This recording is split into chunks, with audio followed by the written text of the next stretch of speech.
tayo mangutang or makautang kay TikTok, okay? So sa video ito mga lalabs, ituturo ko po sa inyo step by step kung paano po tayo makautang kay TikTok. Okay, so una po natin gawin ay punta po tayo sa ating TikTok dashboard, no? So nandito tayo sa aking TikTok dashboard. Ngayon, click nyo lang po itong shop. Okay? Pag-click nyo po sa shop, ito po yung makikita ninyo. So punta kayo sa taas, meron po kayo dyan makikita dyan. So hanapin nyo po yung pay later.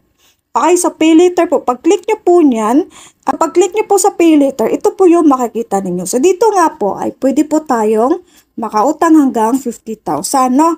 Okay, so dito walang down payment, pwede natin siyang bayaran daw up to 12 months.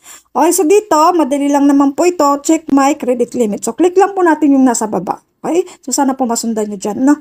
Okay, so dito ang kasunod po ay ayan, so continue lang po natin. Sundan lang po natin yung step by step. Continue lang natin. Okay, siya nga pala,